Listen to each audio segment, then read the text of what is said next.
পৰীক্ষিতে যদি মৃত্যুৰ হাতৰ পৰা কালৰ হাতৰ পৰা তক্ষকৰ হাতৰ পৰা নিজক বচাবৰ কাৰণে যদি গংগাৰ আশ্ৰয় ল'ব লাগে আমি ল'ব লাগে নে নালাগে আৰু এই 5টা দিনত আমি গংগাৰ আশ্ৰয় ল'ম নে নল'ম এই কথাটো আজি ইয়াত থকা সকলোৱে উপলব্ধি কৰিব লাগিব উপলব্ধিহে সংস্কাৰ কৰে দেই যাৰ উপলব্ধি নাই সি জেইছে থে তাৰ কোনো পৰিৱৰ্তন নহয় গতিকে কি গংগা নামেই গংগা আপোনালোকে 5 দিন নামৰ আশ্ৰয় ল'ব নামে নাতাৰিলে জীৱ আৰু কোনে তাৰে শ্ৰাদ্ধ কৰি কাক কোনে তাৰিবাক পাৰে কাৰ শ্ৰাদ্ধ কোনে কৰে শ্ৰাদ্ধ কোনে খায় কেৱলে নিজৰ মাত্ৰ জীৱিকাৰ উপায় শ্ৰাদ্ধত বিশ্বাস কৰি নাম যিটো এৰে সিটোজনে আপোনাক আত্মঘাত কৰে এয়া বেদৰ বাণী মনত ৰাখিব ভগৱানৰ মুখৰ বাণী কোনো জাতি জনগোষ্ঠী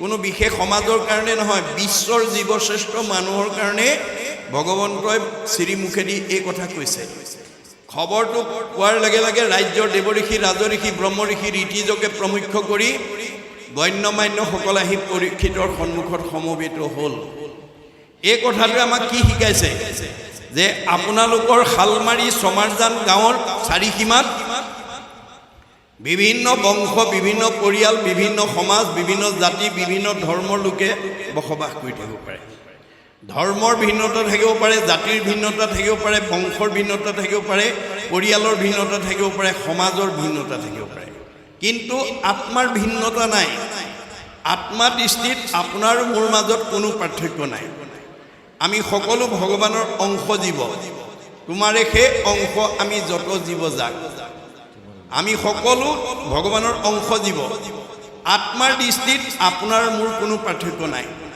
সেইকাৰণে অনাগত দিনত আপোনালোকে বাস কৰি থকা সমাজখনত গাঁওখনত কাৰোবাৰ কিবা বিপদ আপদ এটা হ'লে মোৰ বংশ পৰিয়াল নহয় মোৰ সমাজৰ নহয় মোৰ কোনো জাতিৰ নহয় মোৰ কোনো ধৰ্মৰ নহয় বুলি খবৰ নোলোৱাকৈ নাথাকিব খবৰ নোলোৱাকৈ থাকিব পাৰিব ভগৱানে বেয়া পাব ভগৱানে কাক ভাল পায় বাইবেলত কৈছে গড লাভছ হিম হু লাভছ হিজ ক্ৰিয়েচন ভগৱানে সেইজনকেই ভাল পায় যি তেওঁৰ সৃষ্টিৰ প্ৰাণীবিলাকক ভাল পায় যিটো কথা কৈ অসমৰ এগৰাকী মহিয়সী নাৰীয়ে সৌসিদিনা গুৰুজনৰ দিনত অলৌকিকক লৌকিক কৰি অবাস্তৱক বাস্তৱ কৰি জগতলৈ স্থায়ী খ্যাতি এৰি থৈ গৈছে কোন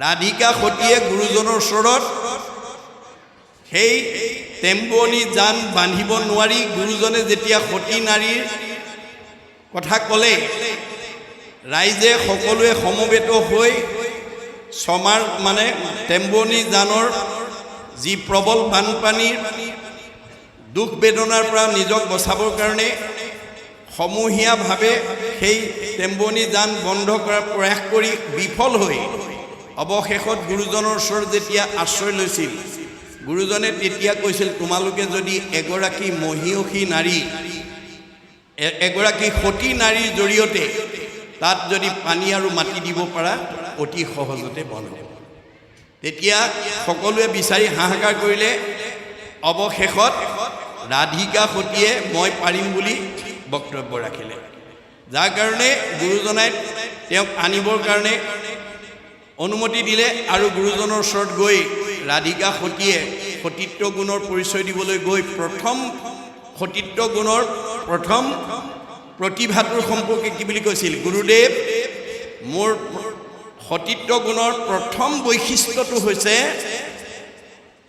জয়ন্তী বদতি প্ৰভু শুনিও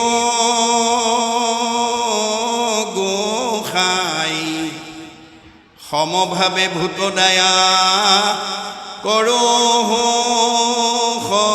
সদাই ভগৱানৰ সৃষ্টি সকলো পঞ্চভৌতিক প্ৰাণীতে ভগৱান আছে বুলি জানি মই সকলোকে দয়া মৰম স্নেহ কৰোঁ ৰক্ষণাবেক্ষণ দিওঁ বৰ সুন্দৰ হৈছে আৰু কি কৰা স্বামী তপস্বামী জপস্বামী কৰোঁ ধ্যান স্বামীৰ কুশল বিনে নিশ্চিন্তু হওঁ আনন্দ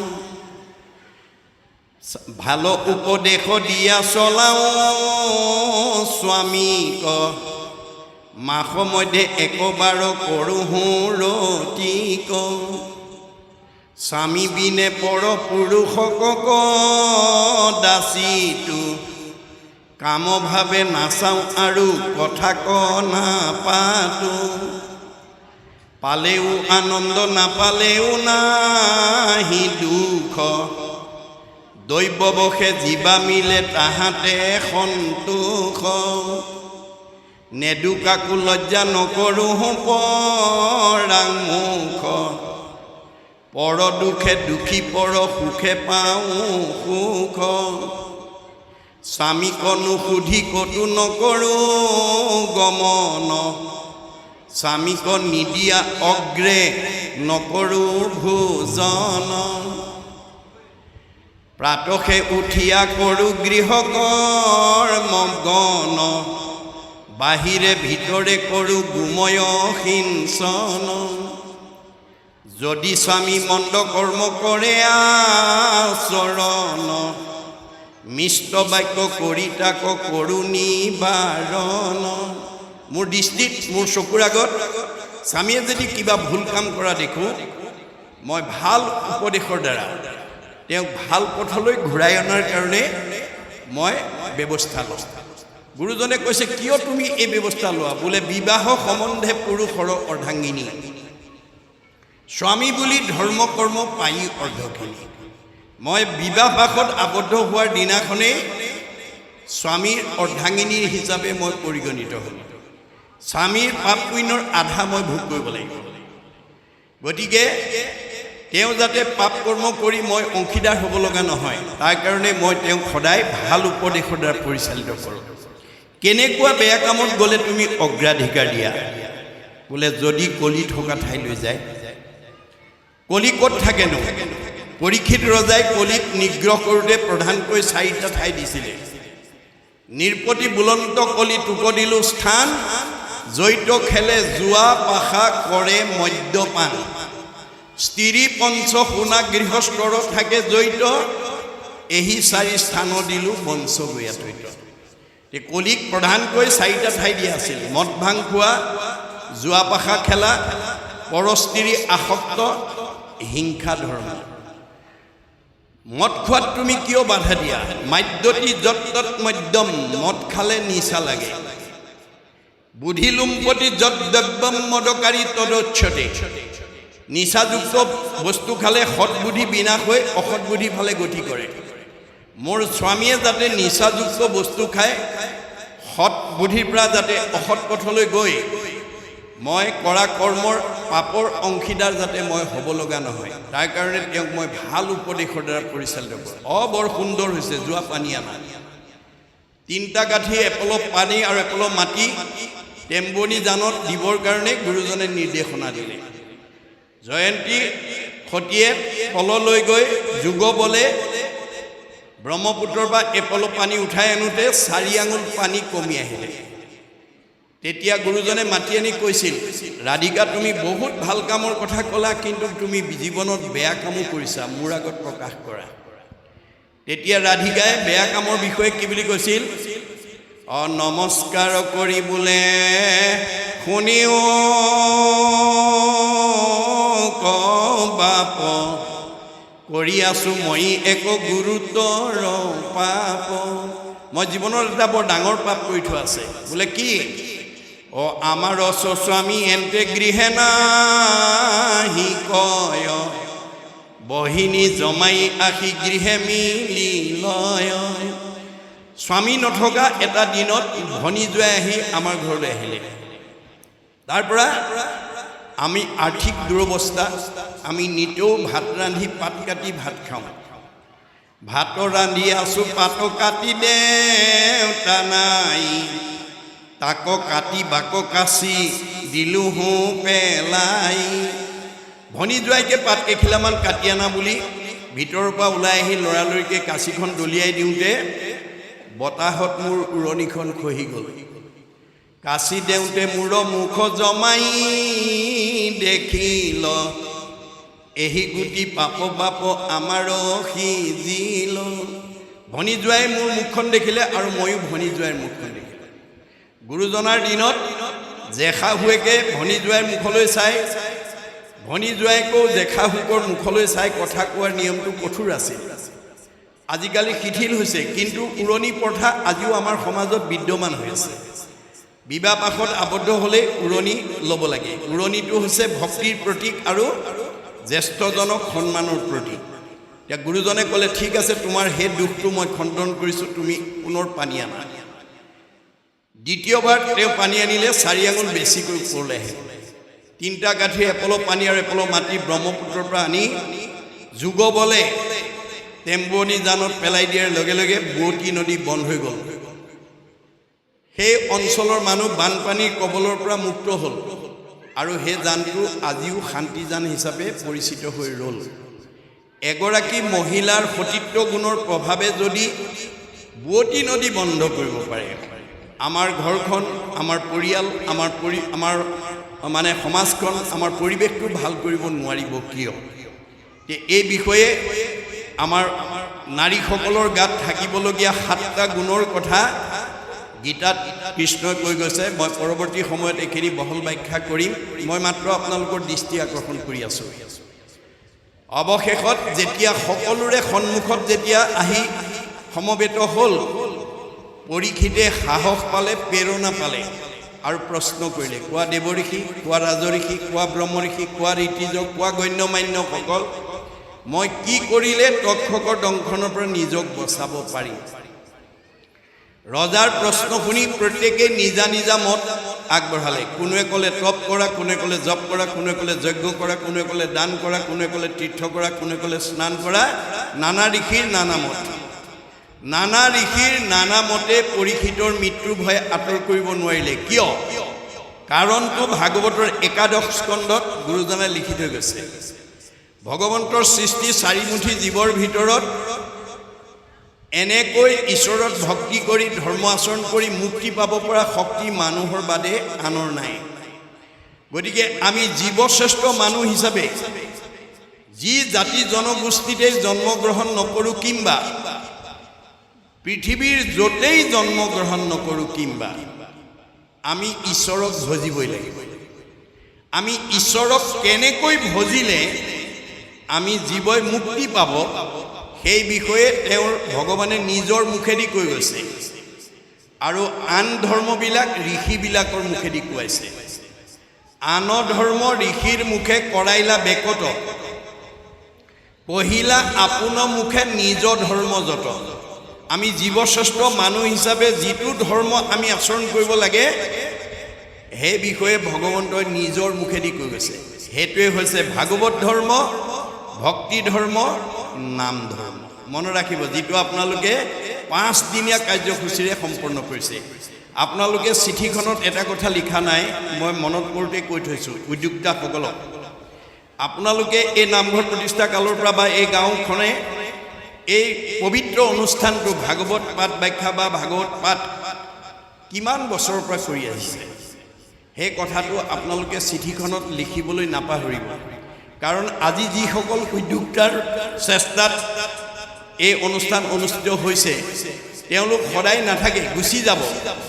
তেওঁলোক গুচি যোৱাৰ পিছত অনুজসকলে তেওঁলোকৰ আদৰ্শক অনুকৰণ কৰিবৰ কাৰণে আৰু কিমান বছৰৰ পৰা ইয়াত এই অনুষ্ঠানটো হৈছে সেই কথাটো জানিবৰ কাৰণে আপোনালোকে ইয়াত উল্লেখ কৰি যাব। ইমান সংখ্যক ভাগৱত পাঠ ব্যাখ্যা অনুষ্ঠান। জৰ্জ বাৰ্নাৰ্ড শ্ব'য়ে এটা কৈছে, show me a book, I shall at once tell you about the history of the nation. Where there is a man behind a book, there is a book behind a man. George বাৰ্নাৰ্ডে মোৰ হাতত তোমালোকে এখন কিতাপ তুলি দিয়া, মই তোমালোকৰ গোটেই জাতি সত্তাটোৰ কথা কৈ দিম। কিয়নো এটা জাতি সত্তা এখন কিতাপত থাকে আৰু এজন ব্যক্তি সত্তা এখন কিতাপত অন্তৰ্নিহিত হৈ থাকে। গতিকে অনুজসকলে চিঠিখন চাওঁতেই যাতে গম পায় আমাৰ অগ্ৰজসকলে ইমান বছৰ কৰি গৈছে। আপোনালোকে এই অনুষ্ঠানটো এই নামঘৰ থকালৈকে, এই সমাজ থকালৈকে নেৰিব। এনেধৰণে কৰি গৈ থাকোঁতে 25 বছৰ ধৰি দিলে জাক জমকতাৰে ৰূপালী জয়ন্তী উদযাপন কৰিম। 50 বছৰত ভৰি দিলে আমি সোণালী জয়ন্তী উদযাপন কৰিম। 60 বছৰত ভৰি দিলে আমি হীৰক জয়ন্তী উদযাপন কৰিম। 75 বছৰত ভৰি দিলে আমি মহাৰজত জয়ন্তী উদযাপন কৰিম। আৰু 100 বছৰত ভৰি দিলে আমি শতবাৰ্ষিকী উদযাপন কৰিম। এই পৰিকল্পনাৰে যদি আপোনালোকে এই নামঘৰত ভাগৱত পাঠ ব্যাখ্যা অনুষ্ঠান অনুষ্ঠিত কৰিব পাৰে, অনাগত দিনত এইখন গাঁৱলৈ বৃদ্ধ বয়সত বৃদ্ধ পিতৃ মাতৃক সেৱা শুশ্ৰূষা কৰাৰ বিপৰীতে বৃদ্ধাশ্ৰমলৈ খেদি পঠিওৱা কোনো জীৱক এইখন গাঁৱলৈ পুত্ৰৰূপে আহিব নোৱাৰিব। শাহু বোৱাৰীৰ মাজত মনোমালিন্য, ককাই ভাইৰ মাজত মনোমালিন্য, সীমা ঘূৰিয়াৰ লগত মনোমালিন্য, সমাজৰ লগত মনোমালিন্য জীৱ এইখন গাঁৱলৈ আহিব নোৱাৰিব। পোহৰৰ ওচৰলৈ যেনেকৈ আন্ধাৰ আহিব নোৱাৰেটো বিজ্ঞানসন্মত বাস্তৱ সত্য, ঠিক তেনেকৈ যিখন গাঁৱত যিটো নামঘৰত যিখন ঘৰত এই ভাগৱতৰ ভক্তি ধৰ্ম প্ৰচাৰ হৈছে, ভক্তি মানেই পোহৰ, তালৈ কোনো বেয়া জীৱ আহিব নোৱাৰে। আৰু ইতিমধ্যে যদি আহিছে শুনাৰ পিছত তেওঁ পৰিৱৰ্তন হৈ যাব। অলপ আগতে কৈছোঁ, আকৌ শুনি বন্ধ্যা নাৰী পুত্ৰ হুৱে গুণৱন্ত, দুৰ্জনো সজনো হুৱে দুখী ধনৱন্ত, চব পৰিৱৰ্তন হৈ যাব। গতিকে শতবাৰ্ষিকলৈকে যদি আগুৱাই নিব পাৰে, তেতিয়া আপোনালোকে এইখন গাঁৱত জন্মগ্ৰহণ কৰি মৰিও অমৰ হৈ থাকিব পাৰিব। এই কথা ভাগৱতৰ 11 স্কন্ধত উল্লেখ আছে। কৃষ্ণ বৈকুণ্ঠ প্ৰায়ণ হোৱাৰ লগে লগে গোটেই দ্বাৰকা নগৰখন সাগৰত ডুব গ'ল, কিন্তু সাগৰৰ মাজত আজি কুপতি ৰুক্মিণী মন্দিৰটো জিলিকি আছে। আৰু সেই ৰুক্মিণী মন্দিৰ চাই অহা ভকতো আমি লগ পাইছোঁ। কিন্তু গুৰুজনাৰ দৰ্শন, বেদৰ দৰ্শন, ভাগৱতৰ দৰ্শন যে এতিয়া আমি সাগৰৰ মাজৰ ৰুক্মিণী মন্দিৰ বিচাৰিলে ফুৰিলে নহ'ব। এই শালমাৰী গাঁৱৰ সমাজদানত জন্মগ্ৰহণ কৰি আপোনালোকে গাঁওখনৰ কাৰণে, সমাজখনৰ কাৰণে, উঠি অহা প্ৰজন্মৰ কাৰণে, অনুষ্ঠানৰ কাৰণে, প্ৰতিষ্ঠানৰ কাৰণে, দহৰ উপকাৰৰ কাৰণে কি ভাল আদৰ্শ এৰি থৈ গ'ল। সেই আদৰ্শই হ'ব ৰুক্মিণী মন্দিৰ, দেহ দ্বাৰকা কাল সাগৰ। আমাৰ এই দেহ দ্বাৰকা কাল সাগৰত এদিন বিলুপ্তি হৈ যাব, কিন্তু আমি এৰি থৈ যোৱা কৰ্ম আদৰ্শই আমাক চিৰসজীৱ এভাৰগ্ৰীণ কৰি ৰাখিব। আজি শংকৰ মাধৱ আমাৰ মাজত নাই, কায়িকভাৱে নাই, মহাত্মা গান্ধী নাই, জ্যোতিপ্ৰসাদ আগৰৱালা নাই, বিষ্ণু ৰাভা নাই, সুধাকণ্ঠ ভূপেন হাজৰিকা নাই, ৰিচেণ্ট এতিয়া জুবিন গাৰ্গো নাই। কিন্তু তেওঁলোকে সমাজৰ কাৰণে, দহৰ উপকাৰৰ কাৰণে যি আদৰ্শ এৰি থৈ গৈছে, সেই আদৰ্শই তেওঁলোকক আজি চিৰসজীৱ কৰি ৰাখিছে। যে আপোনালোকে এই আদৰ্শৰে যাতে গাঁওখন আগুৱাই নিব পাৰে, তাৰ বাবে মই আহ্বান জনালোঁ। তেতিয়া অৱশেষত শুকদেৱে আহিলে, যেতিয়া প্ৰথম স্কন্ধ ভাগৱতৰ 12 স্কন্ধ ভাগৱতলৈকে 7 দিন 7 ৰাতি নীৰৱ নিচ্ছিন্নভাৱে পৰীক্ষিতক যেতিয়া শ্ৰৱণ কৰাই দিলে, 12 স্কন্ধ ভাগৱত শুনাৰ লগে লগে পৰীক্ষিতৰ ব্ৰহ্মজ্ঞান প্ৰাপ্ত হৈ গ'ল। মই ইমান সময় মৰিম বুলি যিটো ভয় কৰি আছিলোঁ, তাৰ দেখোন মৃত্যুৱেই নাই। অৰ্থাৎ আমাৰ জীৱৰ মৃত্যু নাই, মৃত্যু কাৰ আছে? দেহৰেহে ধৰ্ম জনম মৰণ। কিন্তু আজি আমি এই কথা নাজানি আমি কৈ আছোঁ যে সমাৰজান গাঁৱৰ আমুকা মৰিল, তামুকা মৰিল, স্বৰ্গগামী হ'ল, বৈকুণ্ঠগামী হ'ল, প্ৰয়াত হ'ল, বিদেহ হ'ল, ইহলীলা সম্বৰণ কৰিলে আদি নানান ভাষাৰে আমি কাৰোবাক মৰাটোকে কৈ আছোঁ। কিন্তু গীতাত কৃষ্ণই অৰ্জুনক কৈছে, অৰ্জুন, মানুহ মৰা বুলি কোৱাটো মিছা কথা কৈছে। জীৱৰ মৰণ কহে যিটো জন সবে মিছা মহাভাগ। কৰ্মৰ সংস্কাৰে কোনো দেহলৈ পূৰ্ব দেহ কৰে। এতিয়া আমাৰ দেহৰহে জন্ম মৃত্যু আছে, আত্মাৰ নাই। আত্মাৰ কি আছে? সংস্কাৰ আৰু গতি। আমাৰ দেহত থকা জীৱটোৰ সংস্কাৰ কেতিয়া হ'ব? যদি আপোনালোকে জীয়াই থাকোঁতে যদি প্ৰথম স্কন্ধ ভাগৱতৰ পৰা 12 স্কন্ধ ভাগৱত পঢ়া বা শুনাৰ, মনত ৰাখিব, ভাগৱত পঢ়িবলৈ কোনো নিয়ম বান্ধি দিয়া নাই দেই। ডেকা ল'ৰাই নোৱাৰে, গাভৰু ছোৱালীয়ে নোৱাৰে, মাইকী মানুহে নোৱাৰে, দাড়ি থকাই নোৱাৰে, অসৰণীয়াই নোৱাৰে, এইটো কোনো নিয়ম বান্ধি থৈ যোৱা নাই শংকৰদেৱে। হৰি নাম কীৰ্তনত নাহিকে নিয়ম একো, মনত ৰাখিব। সেয়েতো ধৰ্ম মাজে সাৰ বুলি কৈছে। যে আমাৰ ভাগৱত ধৰ্ম ভক্তি ধৰ্ম মহাপুৰুষ শংকৰদেৱে সাৰ্বজনীন সনাতন ৰূপে দি গৈছে বাস্তৱত যদি আপোনালোকে চায় অসমীয়াত মাষ্টাৰ ডিগ্ৰী লোৱা ছাত্ৰ ছাত্ৰীয়ে ইউনিভাৰ্চিটিত টেবুলৰ ওপৰতে দশম কীৰ্তন ঘোষা ৰত্নাৱলী গীতা ভাগৱত পঢ়ি অসমীয়াত মাষ্টাৰ ডিগ্ৰী লৈ আহিছে অধ্যয়নত বাধা নাই নিয়ম কেৱল আনুষ্ঠানিকতাতে থাকিব গতিকে আপোনালোকে প্ৰত্যেকেই ঘূৰি যাওঁতে এই পৰিকল্পনা লৈ যাব যে মই ভাগৱত এখন আনি পঢ়িমেই প্ৰথম স্কন্ধৰ পৰা দ্বাদশ স্কন্ধ আপোনালোকে যদি ছবি দুলৰি যদি কবিতা পঢ়াদিও পঢ়ে পদবিলাক যদি কিতাপ পঢ়াদিও পঢ়ে তেতিয়াও দুখ নহয় জানিবা নাজানি কৰে নামৰ কীৰ্তন তথাপিতো পাপদহি নামে কৰে চন মনত ৰাখিব কথাটো গতিকে পৰীক্ষিতৰ দৰে যাতে মই জীৱন্ত অৱস্থাত প্ৰথম স্কন্ধৰ পৰা দ্বাদশ স্কন্ধ যাতে মই অধ্যয়ন কৰাৰ